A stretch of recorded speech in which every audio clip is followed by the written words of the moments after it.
very good introduction. Basically, we all know that the intersectionality, gender is not standalone, and the intersectionalities that come with climate change is that the impact that it has on women, girls, boys, and men is varied, and it is also depends on the geography. It depends on the level of education. It depends on a lot of factors. To dive us into the discussion, we recently, Crawn Trust did a study last year, and the Kenya government, and I know Jackie will be very instrumental in that discussion, where we are looking at different parameters, different gender parameters, and the locations, and how that affects individuals at the household. It affects the community as a whole. It affects the region, the country and the region. So basically, the intersectionality, it means that at every component, the air we breathe has an effect in terms of climate change. It impacts differently on women. It impacts differently on men, boys and girls. The spaces where we thrive, the spaces where we sit at the household, as an individual, your health, how it is impacted differently.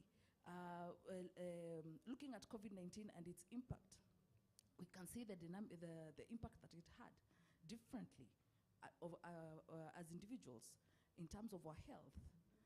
We're looking at households. We had increased cases of intimate partner violence, gender-based violence because of COVID-19. We're looking at the effects of droughts, the effect of floods that are an impact of climate change. We're looking at household spending, individual spending, and how the information that is also shared, how we consume that information and use it for our own benefit to ensure that we are adaptive and we are able to prepare for those effects. The shocks that come with climate change impact individuals and households differently. And for women, women are more vulnerable, girls are more vulnerable, because the impact of any form of shock as a result of climate change is more severe. And when we look at the heterogeneity of women and girls, with lactating mothers, adolescent girls, when a household is affected by climate change, it means that they have to rely on relief. There's a serious setback that if there was any form of empowerment in that household, they are taken back to the lowest level of welfare, where they have to be given food, they have to be and when a family or an individual has to wait for relief food, it means that in that household where there's a girl, where there's a woman, then also sanitary pads have to be provided. And this is usually forgotten in our budgeting process. We provide food, but you forget sanitary pads for the girls, you forget water, you forget soap, those critical accessories. So the intersectionality of it has to be very conscious, even as we plan, as we do our research, as we plan, as we do policy and budgeting. Thank you. Thank you, Elijah, for shedding light on that. And it is clear that climate change affects women differently, it affects men differently, and especially the young girls, and especially when it comes to things like drought. And the COVID-19 pandemic is evident because we have seen a lot of cases. And just to turn it back to Rosemary. Rosemary she works with grassroots women. She is a mobilizer. And from your experience in community mobilizing, what is the role of women in climate action? Because Ellie Joy has said that they are the most vulnerable. So what is their role and what is their contribution to this climate crisis? Thank you so much. As rightfully put by my colleague, women are at the center stage of the impacts of climate change. And in our society, as women, we are socially constructed to do a lot of gender roles.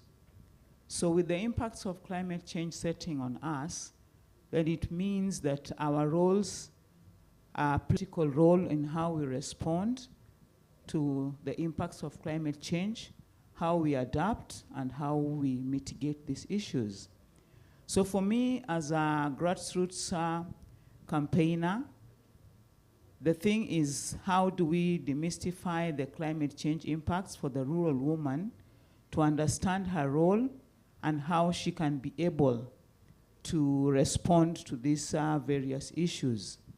So we are affected differently as women, and we are highly impacted by the impacts of climate change, yet we are the least contributors.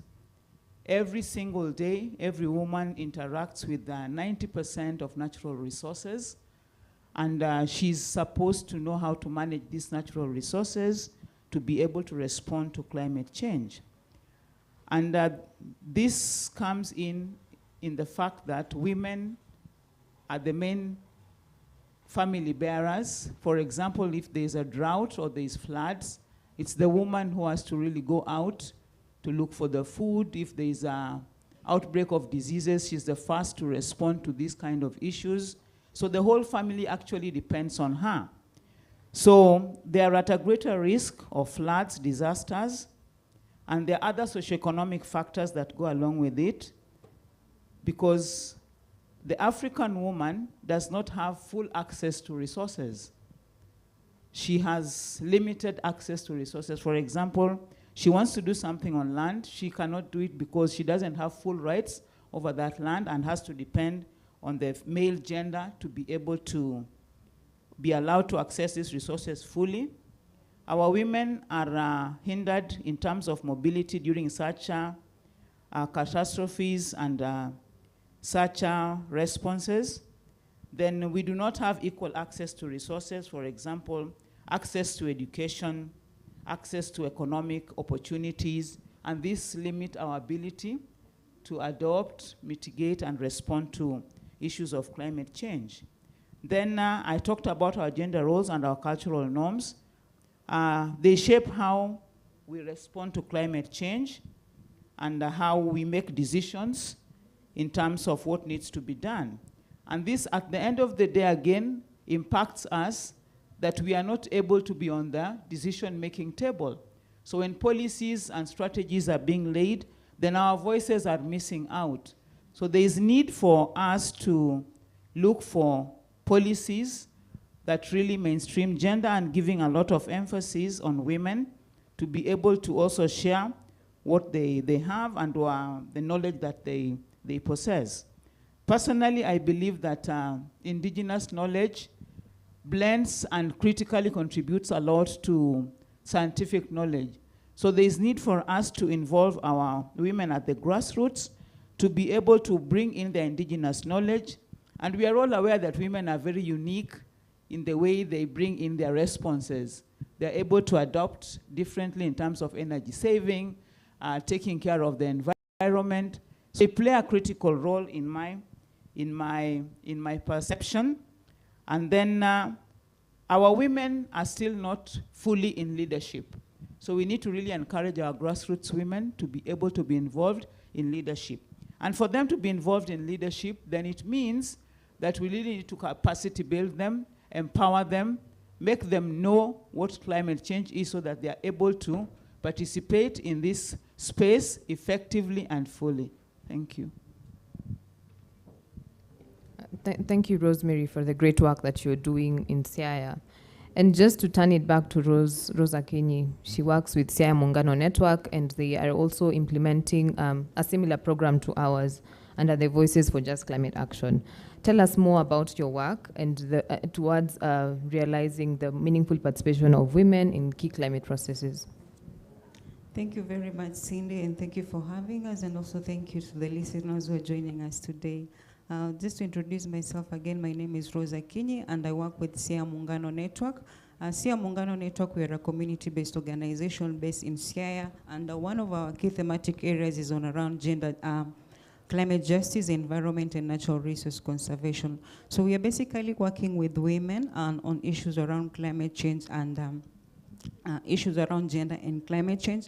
And what we're trying to do, we are trying to address the issues of gender inclusion or gender inclusion in climate change decision-making spaces, Also, we are kind of trying to address the issues of capacity gaps among women in the rural areas of Siaya. And also, we are kind of trying to address issues around accountability to ensure that climate change resources are utilized effectively. And the other thing we're also trying to do, advocacy and for policy and budget advocacy to ensure that we have enough resources to address the issues of climate change. And lastly, we're also looking at how can we advocate for support of locally led climate actions. So we are trying to work with women to see how then can we build their capacity. And what we do, basically, we work with women groups in Siaya. Currently, we're working with 20 women groups. And what we do, we normally do civic education sessions to them, because we realize that one of the gaps that exists in Siaya for women is issues around information gaps. And so we are trying to do civic engagement sessions with women to provide information on issues around gender and climate change to bridge the gap. We're also providing information on issues around climate change advocacy strategies, and also issues around feminism in climate change advocacy, and also training them on issues around local climate solutions so that they can effectively participate on climate action. The other thing we're also trying to do, we're also trying to empower them so that they can effectively participate in policy processes. And we normally have engagement workshops with them where we normally do break down the policies that we have that exist in Siaya in simplified versions that they can understand well so that they can effectively participate and engage in policy processes. Thank you. Thank you so much, Rose, for the great work that you're doing. And I can see that you're doing a lot of work on gender-inclusive policies. You're doing a lot of policy advocacy, capacity building, because as we all agree that there is a knowledge gap. And just to turn it to Anne Songole, paint us a picture of what gender-inclusive climate policy looks like. Thank you very much, Cindy. Thank you to Crawn Trust for organizing this, and thank you to fellow panelists and all who are in this room. So, first of all, just to mention that it's policy and practice. It's both about policy and practice. So the Africa Women and Gender Constituency was just launched on Sunday, and it's really about how can women be involved in the technical thematic negotiations within the UNFCCC, and how can we enrich our ability to engage, our confidence, because there are very many issues to think about. And so one of the things that's very important is a gender inclusive policy recognizes the relationships between women and men, between, among marginalized groups. It recognizes a lot of these relationships. And of course, a gender inclusive policy is intersectional. I know you all understand that intersectionality is important. It's part of what helps us to mainstream certain issues that are usually not mainstream. And the second thing is that a gender inclusive policy will definitely tackle the power differentials. And so that would mean that it recognizes there's a power issue, there's a structural issue in how things are happening. For instance, if you look at the 2/3 gender rule, and if we look at inclusion, the number of, for instance, women ministers and the like. So it recognizes that, and it recognizes the power that some of these, some constituencies, some people hold, and a gender inclusive policy will attempt to tackle the power differentials, and it enhances inclusion within context. So context is very important. And of course, as it enhances inclusion within context, it has to enhance it in light of the different skill sets and the different opportunities people bring on board. And now when we're talking also about context, it's good to also talk about language. The earlier panel, I'm forgetting the name, Velma from the earlier panel, just mentioned that, one of the ways that they engage in their project is they use local language. So that's really part of the inclusion. That's really part of also recognizing context. And, a gender inclusive policy communicates or provides that communication in a language that is understood and is not exclusionary. We've seen a lot of people, there was a lot of hue and cry from the Sirisia, about the Sirisia MP, because he doesn't get it. But look, we have to debunk such things. The idea here is to create understanding about climate, its effects, and how we can mitigate and adapt to it. And finally, a gender-inclusive climate policy provides enough flexibility for changes to accommodate the changing context. For instance, the climate crisis is just, it brings a lot of changing contexts. It's good for us to recognize this and to make sure that there's so much agility in our policies and our practices that recognizes and can accommodate this, even at short notice. Thank you, Cindy. Thank you so much, Anne, for shedding light on what a gender-inclusive policy looks like. And I know that Jackie has been working in this space to ensure that we have a gender-inclusive climate policy, and she's the focal point, the gender focal point for the UNFCCC for Kenya. And I know that Kenya is currently in the process of developing its Kenya National Gender Action Plan. So how can we mobilize stakeholders to prioritize the development of the Gender Action Plan in Kenya? And what are some of the opportunities for collaboration? Okay, thank you so much, Cindy, and thank you to Crawn Trust for putting this together.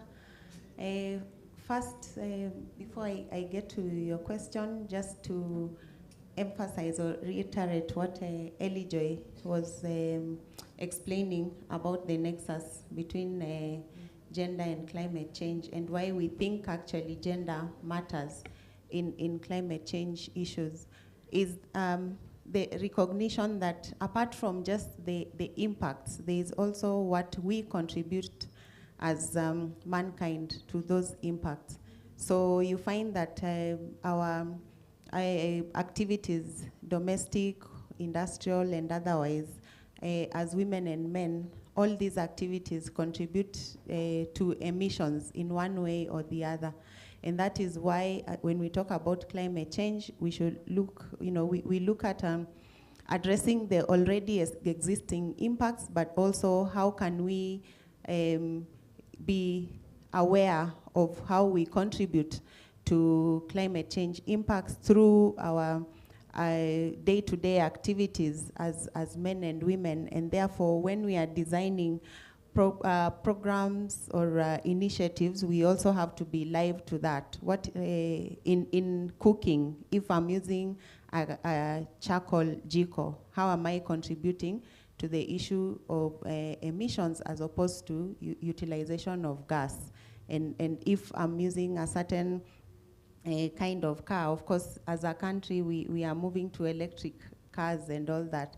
How is that transition minimizing or addressing the issue of emissions? So just to emphasize that it's important to also look at our day-to-day activities, how we interact with the environment, and therefore either contribute to the impacts or reduce them. So it is very important. So coming back to your question, again, Ellie Joy mentioned that we are undertaking the National Gender and Climate Vulnerabilities Hotspot Mapping as a country. We are using a lot of administrative data, secondary data, but also shortly it's a continuing process, so we'll be going to counties just to ground truth and also interact with Kenyans so that we get to know their lived experiences, both men and women. Again, just to remind us that when we talk about gender, it's not about women. And we've talked about inclusion, and on a light note, I think the panel should also have been inclusive of of both men and women. I would have actually volunteered my seat to a man. I know there are very many men who are also conversant with these issues. So in undertaking that study, we are endeavoring to understand and enumerate the different how impacts of climate change are felt by populations based on their gender, based on their sex, based on their economic status, based on their rights, like right to access and utilization of natural resources, etc. And our hope is that out of the findings, we shall have very factual, facts-based interventions or data-supported interventions in terms of addressing the impacts of climate change. And also this is happening at an opportune time when as a country we are embarking on developing our national Gender and Climate Change Action Plan in a bid to domesticate the UNFCCC1. And so that mapping exercise will help us come up with interventions that go into the action plan so that we are addressing those vulnerabilities that have been brought out by the exercise. So the study findings, beyond just informing the interventions in the action plan, we hope that it will also inform policy and programs in especially the targeted sectors, which are the agriculture, water, and energy.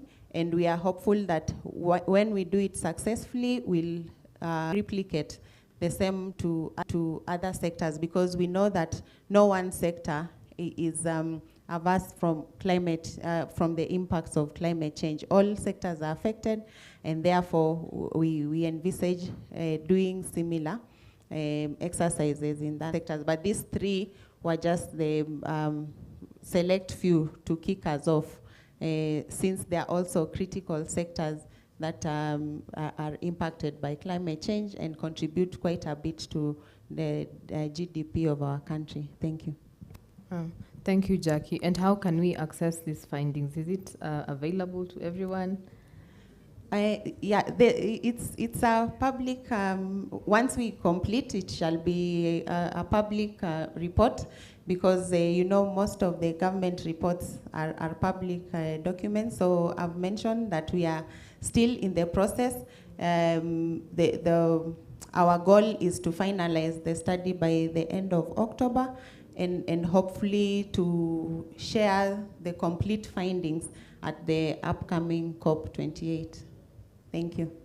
But after we share that, of course, it will be put on our institutional websites, and it's accessible to everyone. And when you were collecting this data, how did you visit all the counties, or you sampled per economic block? The study is not complete. Oh, okay. So the preliminary findings are heavily dependent on administrative data. We got data from the Kenya Bureau of Statistics and some official data from the sectors of agriculture, water, and energy from the parent ministries. And as I mentioned, just after this summit, the next steps will be ground truthing. So ground truthing will entail going to counties to verify that information, to talk to the communities, to have, to hear the lived experiences of both men and women about their experiences in regards to climate change, just to enhance the report. So the report is not done. It's just a section that is done. Now that data has to be improved on by the ground truthing exercise. Thank you. And as clearly we can see that this hotspot mapping exercise will be able to shape policies and to ensure that the climate policies are gender inclusive. And just to turn it back to Rosemary, who's a grassroots mobilizer, is climate finance a challenge in Siaya, and how can we ensure that these finances reach the women of Siaya? Thank you so much, Cindy. I think when we are talking of finances, then we're talking about grassroots financing. Yeah. It is an obvious fact, it's out in the public domain, that the grassroots do not really receive financing as they're supposed to receive it. Reasons being there are too many bureaucracies involved, and very many issues come along in between the finances and the grassroots woman. So when finances are there, there is need for us to decentralize financing so that we are able to get this finance to that grassroots woman who really needs to use it to do various things.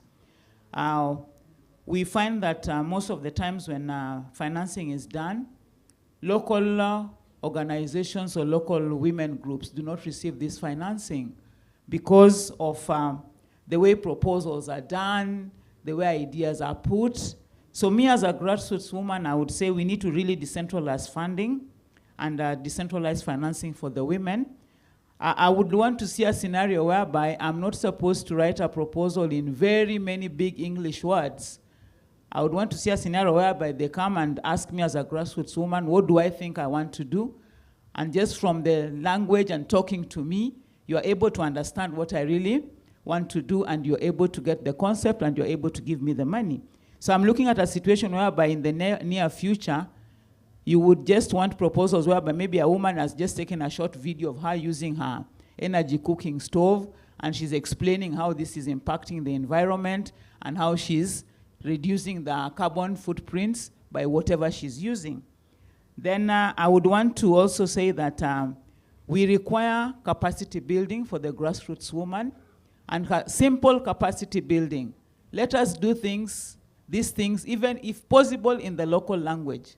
So that if I'm in Luo Nyanza, then I'm training these people in Luo where they're understanding what I'm really talking about. I'm demystifying the big words, carbon credit, carbon footprints, ozone layer. I want this thing to be done in the simplest possible language so that the grassroots woman is able to understand what I'm talking about, is able to visualize, and then is able to come up with an idea. Just as I had earlier mentioned, indigenous knowledge is very healthy. Indigenous knowledge is a connection between science and the real things that are happening. So I would want this grassroots woman to really get a chance to explain herself in the easiest and most possible understandable language. Then I would also advocate that as these things are done, then we encourage issues of transparency and accountability.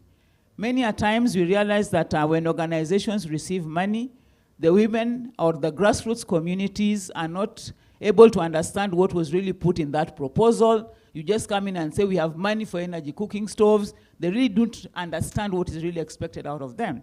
So I expect us to have a lot of transparency and accountability to our grassroots communities who are doing these things. Another source of financing that I would really want to see coming out and really encouraged is local financing. Like we have women who have savings and loaning groups. So if we invest more in these savings and loaning groups, we are really going to empower our women financially to be able to pick on the technologies they really want to do, to be able to, raise their own finances locally, because we know they are doing it. And village savings and loaning in this country has proven that it is really a good model that women can follow. Even in the pastoralist communities, we realize that village savings and loanings has really done a lot to empower them in terms of the way they mitigate and the way they adapt to climate change. Then I would also want us to have inclusive decision making, so that as we make decisions, even in terms of the policy, like when the survey is over, we would really want to hear the voice of the local woman or the voice of the local community. Is the voice really featuring? Many a times, when we talk to our grassroots communities, by the time their information reaches where it is supposed to be, it has already been edited. It is, the perception has already been changed. So I would really want them to be really involved so that they are able to hear their voice, and they will be encouraged in the way they make decisions at the grassroots level. Then finally, I want to say that in terms of financing, I think social safety nets are also very key for our grassroots communities, because as earlier said, when women respond to these things, we respond differently. Each gender is affected differently. I'm taking an example of there's a flood. The first person who is affected by the floods is the woman, because she's looking at the father, she's looking at the child, because naturally we are mothers. So in as much as the man is the head of the house, they are our firstborn children. So when the floods occur, you are really running around trying to see how you can help your children, how you can help your family. So it's affecting you in a different perspective. So social safety nets I think would be a very key thing in a way of helping our communities at the grassroots to access finances, to be able to respond and bounce back after the impacts of climate change. Thank you. Thank you so much, Rosemary, for those insights. And I agree on the financing, because as Africans, I think we need to sit down and have like a country village savings, so we can fund these solutions, so we can fund these solutions that are in Siaya, in other counties, and also across Africa. I know there are so many women organizations who are doing great work, but they are unable to access funding, and they can't put down these big words in proposals. So yes, I agree. And over to you, Anne. I know that you are working in the climate finance sector at the national level, at the international level. What do you think needs to be done so that we can ensure that climate finance reaches the woman? Okay, thank you. So one of the things that we must recognize is that the climate crisis, and someone did mention, it was caused it's anthropogenic, it's because of actions of man. And an important thing to say is that these actions were historical, and there's a debt that's owed to Africa. There's a debt that's owed to a lot of the states that are suffering disproportionately from the impacts of the climate crisis. So that's the first thing. And the second would be then that it's important for us to note that even as we develop the nationally determined contributions, you see many countries say that we're not going to fund this NDC, or we're going to fund it up to only 20% or 30%. It's because of that debt that's owed, and it's because the NDCs are skewed towards reduction of greenhouse gas emissions. And even at the moment, the emissions that we're emitting as Africa are less than 4%. So it's not really our actions, it's industries. It's the industries of different countries, but not in Africa and a lot of countries in the global south. So number one, that a debt is owed. So even when we do our best to raise funding, the domestic funding, and to tackle the climate crisis, it's very difficult to do so, also partly because of the debt that most African countries are in. And I think it was mentioned by the President of Kenya that at least 26 countries are in debt distress or in unsustainable debt. And so how does that trickle down to all of us, and how do we need to think about this when we're thinking about accessing finance? So as long as, for instance, fossil fuel prices go up, this is oil, this is gas, it means that there's less disposable income in our pockets. It means that prices of goods and services are going up. It means that, there'll be a lot of inaccessible services. And the second thing is, if some of the privatization of some of the public services happens, as we have seen, for instance, with the water in Nairobi and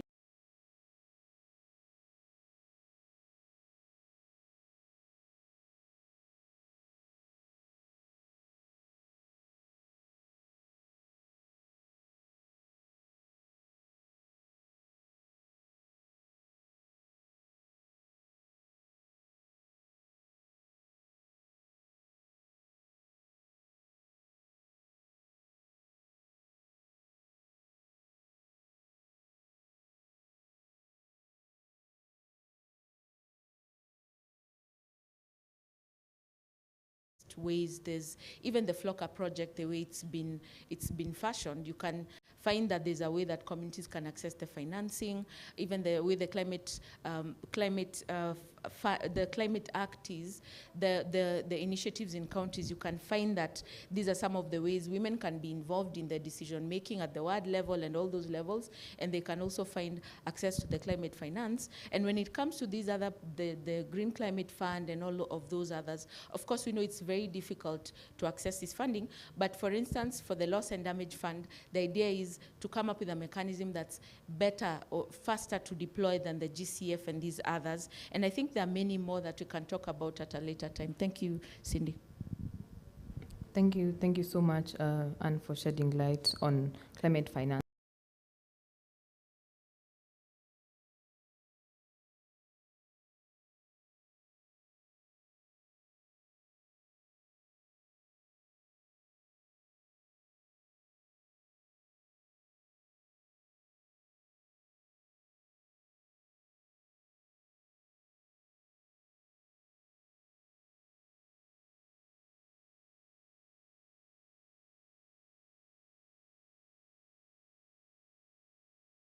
when it comes to climate finance, because honestly, if you go to the grassroots level and tell a woman why is she not adapting to climate change, or rather mitigating climate change, one of the issues she will tell you is basically lack of access to climate finance. And I think for me, one of the ways maybe we can ensure that women access this finance is basically to address the structural factors that inhibit them from accessing these finances. For example, if maybe a woman go to a financial institution to seek for maybe a loan, one of the things she will be required to do is basically maybe to produce an ID of the husband, or even to produce a title deed, which sometimes men do hide these title deeds from their wives. So it is very difficult to get this title deed and even the ID of the husband to go and access some of these finances. So if maybe financial institutions could simplify some of these methods or some of the requirements to ensure that these women are actually accessing finance. The other thing is about strengthening the capacity of women when it comes to climate finance. I know, yes, they have the capacity of managing climate finance, but I think we also need to continue building, strengthening their capacity so that they can understand ways of better managing finances. For example, issues around financial literacy, so that they can have at least better understanding. In terms of the FLOCA funding, one thing we are trying to do as an organization is we are trying to capacity strengthen the women to basically understand how the FLOCA is functioning from the country level up to the ward level down there, so that at least they be able to have knowledge of how FLOCA is functioning, so that they can be at least from a point of they know, rather than being from a point of not knowing. The other thing that we're trying to do, we're also trying to build their leadership capacity, because we realize that one of the problems is that they don't have the capacity to effectively maybe participate in environmental governance issues. So we are trying very hard to build their leadership capacity and build their confidence capacity, so that they can get into those spaces. For example, the World Climate Change Planning Committee, so that at least they can get into those spaces, speak their voices, and let their voices be heard, rather than just sitting from behind and waiting for decisions to be made for them. So those are generally some of the things that we are trying to do to ensure that women perspectives are captured in the FLOCA funding. Thank you. Thank you, Rose. And I also understand that you're working in consortium with other Amua Kenya partners to conduct an analysis of the FLOCA program. And we look forward to the findings. Over to you, Jackie. Thank you. For us at government level, and as the department responsible for gender, as the program rolls out, we shall be keen to to keep checking and monitoring how the funds are trickling down to everyone, women, men, young people, and not to wait until the program has gone on so much for us to get in and start asking questions. So we intend to engage right from the beginning to see what strategies are in place to make it as inclusive as possible, and just work with the program throughout its implementation to see that the set out goals are being met, and if there are any shortfalls, then we work together with our sister government institutions to see how to bridge those gaps. Thank you. Thank you so much. Yeah. Thank you so much, Jackie, for that. And consider we are short of time. I wish we could go on and on with this conversation, but just some 2 minutes to everyone, to all our lovely panelists today. Before we have some time for 2 questions. So if you have a question, jot it down. One man and one woman. And to our panelists, now that the Africa Climate Summit came to a close on Wednesday, and from the declaration that was circulating around, we are yet to see the final one. What is your call to action now that there was no mention of gender, no mention of marginalized groups?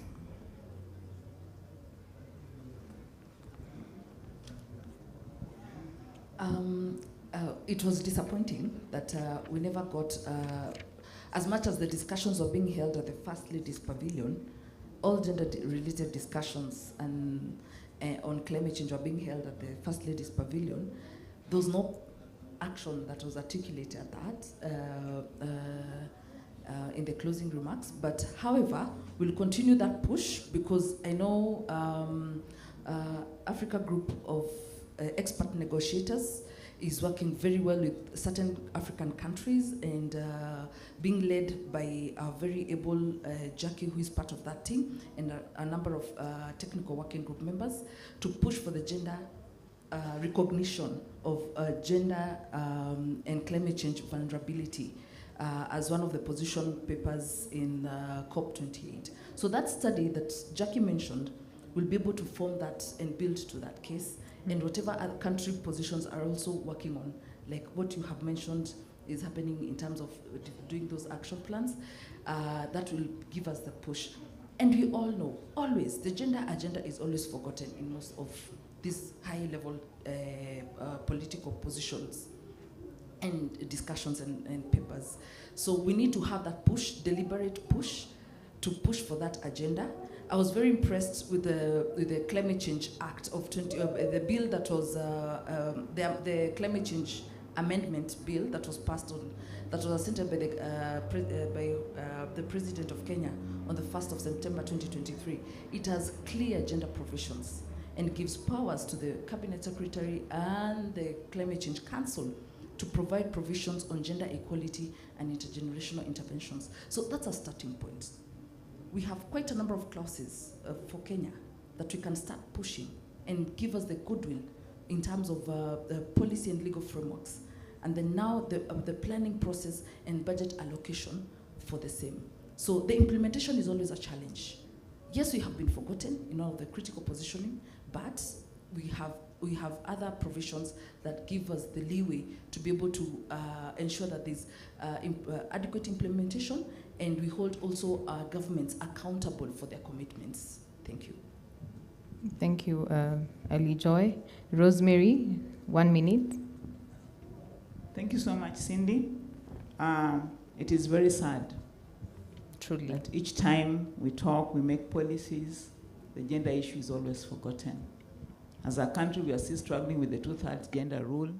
You wonder why. And we are saying that we are in a democratic country where everybody has the right to, participation and to speak and to make decisions. But what we are saying, we are not going to get tired. We are going to continue pushing. At the grassroots level, we are going to push what we can push so that we are able to be heard wherever we are supposed to be heard. And it is very sad that in this country, or rather maybe in Africa, we have very good policies, but for a long time it has been very difficult for us to implement these good policies that we have. So we are just praying that we will continue pushing as we keep on pushing our agenda. And for us as grassroots women, the Flocker Fund comes to us as a blessing. And we are saying that we will really want this to be followed so that we ensure that the local communities are receiving these funds for locally led adaptations, which already we are promoting like in Sierra County. So we will really be keen as grassroots women leaders to ensure that these funds really reach down to us as we continue pushing for our agenda in the national space. Thank you. Thank you, Rosemary. We will never get tired. We will continue pushing. We'll keep pushing till we achieve our goal. Anne? I'll share something from the Africa Women and Gender Constituency Demands. The document is available. I'll share it with you. And so it's about public financing. One of the things we're calling for is fair share of grant and public financing. And in this way, we are rejecting market-based solutions because we know all of the structural elements that come with that, how they will impact our land, how they will impact our lived realities. And so we really reject all these market-based solutions. solutions. And, you know, Elijah, you've mentioned the Climate Act, and one of the provisions, of course, we know in the Climate Act is very market-based, and we're saying that, that some of these solutions that are problematic and that will cause women to have additional problems, we really reject them. Thank you. Thank you so much, Cindy. It is very evident that women are disproportionately affected by the issues of climate change. And it is quite sad to hear that issues of gender were not captured, even as we wind up the African Climate Summit. So for me, one thing I'll say is that we still have an opportunity as women, and one of the ways we can do is continue collaborating as civil society organizations and government departments, particularly the State Department of Gender, to ensure that we continue push for women agenda on issues around climate change. And I know one of the ways we can achieve climate justice is basically trying to achieve gender equality. I know if we achieve gender equality, then definitely we'll be able to achieve gender climate justice. So we still have a long way to go, and we still need to push to ensure that issues of women are integrated in our policies and programs, and they are as well as implemented. And I believe that with the gender action plan, then we'll be good to go. The issues of women will be integrated in the policies, and it will be a plus for us as women of Kenya, and not just in Kenya, but even in Africa as a whole. Thank you. Thank you.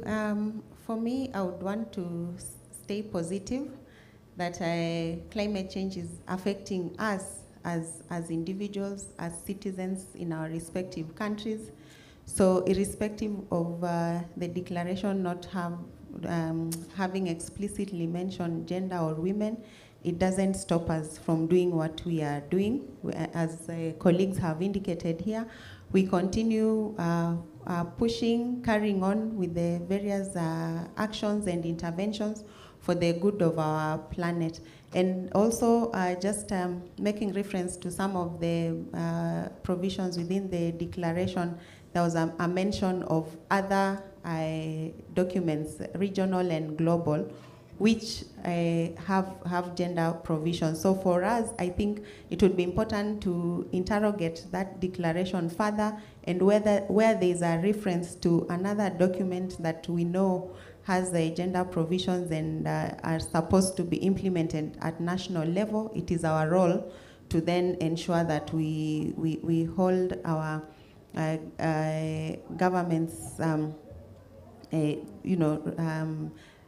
we hold them to account, and here speaking on behalf of government, we shall be keen on looking at those provisions and just seeing what we are supposed to do, and of course in collaboration with all the stakeholders, because climate change, I think it has to have a holistic approach. It cannot be a government alone agenda, it cannot be a citizen alone agenda. It is all of us, government, civil society organizations, and all of us at our individual and official capacities. Thank you. Thank you, Jackie, and we are open to collaborating with all of you. We have time for 1-2 questions. Okay. Can start there.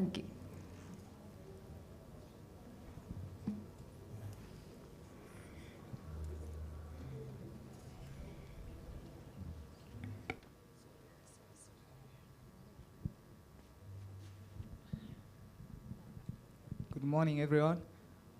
Yeah, thank you for the great insights that you're having. My name is Alpha Maura, working with the Presidential Youth, and I'm an ambassador for He for She. Mine is directed to Jackie. Asante for what you're doing.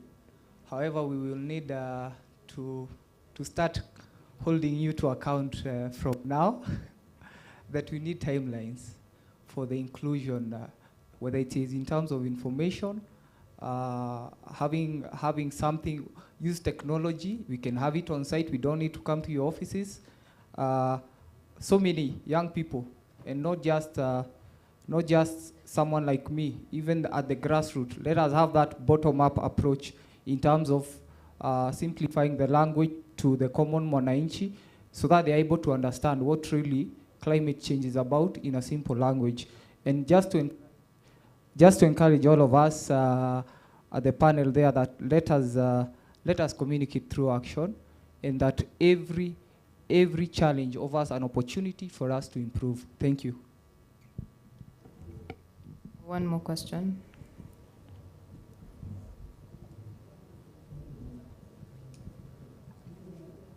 Or you can go first, then you can give her. Good morning, everyone. My name is Gertrude Tala from Women's Empowerment Link. I'd like to ask a question. So I think the question will be directed to Anne. It's in regard to finance. I know you've mentioned a lot of financial opportunities, but I still want to ask that apart from FLOCA, which I know is for communities, if I may call it, and for communities project, so to say, what are other financing opportunities that are there for women, especially like women group projects? Because we really work with women groups at the grassroots, personally in Rusinga and Fangano Islands, and they keep asking, and of course we encourage them to join the committees, and we've had successes at those levels, but also at their group levels. Are there anything for them for climate change related project and interventions? Thank you. Hi everyone. Good morning. Morning. My name is Claudia Wende. I represent an organization called Mama Watoto from Kajiado County. And if you really know what is happening at the grassroots, and especially from where I come from, women are really marginalized. And apart from that issue of women being marginalized, there's also this issue of corruption. There are women who don't know what is happening, and they're just hearing about this forum on TV, and they hear there's money, it's all over the radio, and they need to be reached. So my question is, why can't we just form a network of grassroots women so that we can all hold hands and fight this climate change? Because when you're talking about climate change, we're not talking about something that we can reverse. If, let's say, there's this fund and there's this money, I know there are people who are seeing this as an opportunity to get richer, or I don't know to do what, I don't know what multinationals are doing, I don't know. But what is happening is that if climate change is real, and if it has the effects that it's going to have, then we are all going to die, and we have no other place to go to, we have no other planet. So it is the role of women and children, actually it is the role of women mostly to nurture and protect. So if women are empowered from the grassroots first, I think it's going to work. So I'm asking, my question is about just simply forming a network of women at the grassroots level so that we can hold hands and we don't have to ask for permission to protect. We don't have to get men's permission. It doesn't have to be policy. We can just do it out of passion and make this difference, and also help our government. If our government is unable to get out of debts, been getting debts, and we are in a bad situation, we can still mobilize our resources locally. Women are strong, and we can achieve great heights, but to get network of women is what I'm suggesting at the grassroots level. Thank you. Anne and Jackie, do you want to respond to that?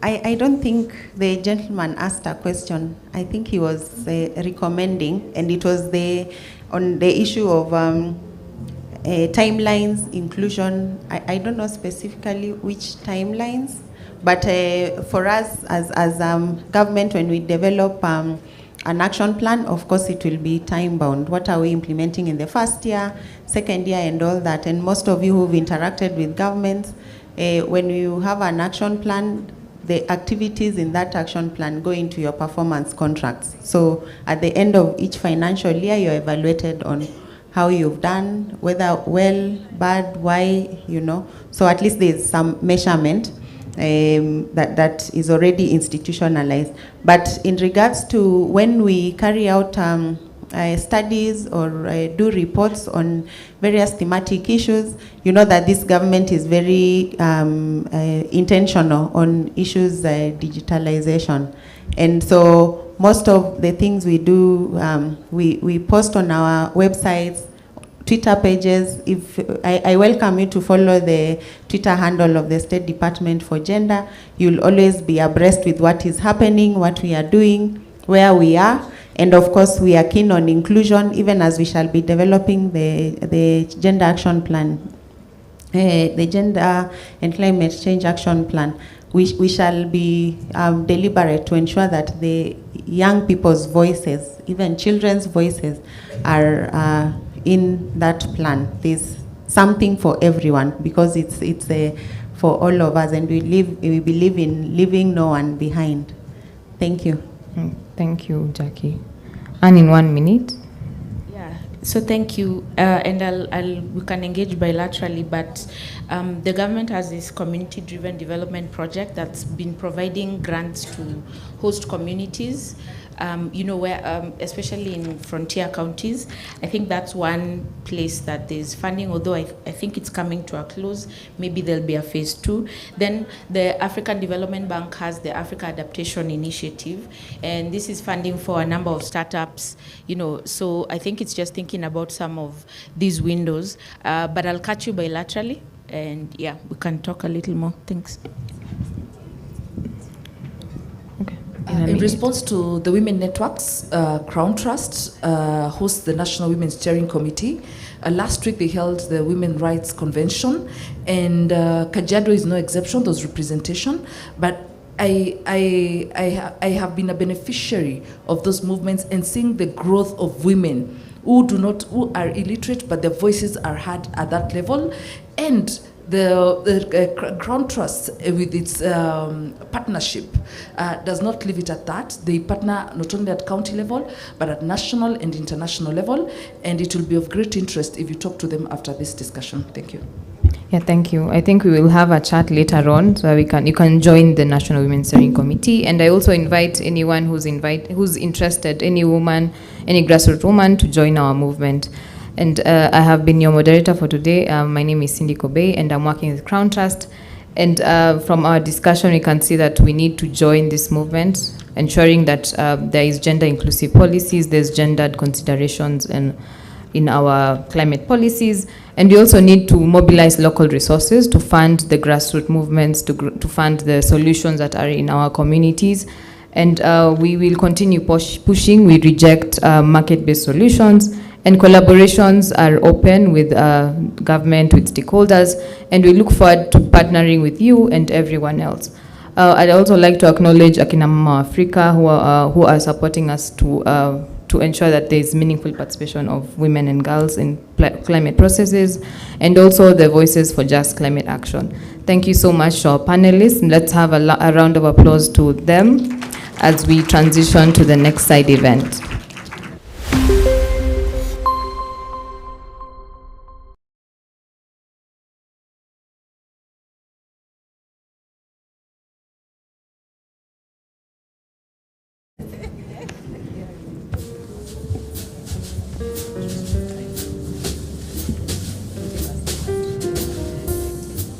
Kindly let's hurry up.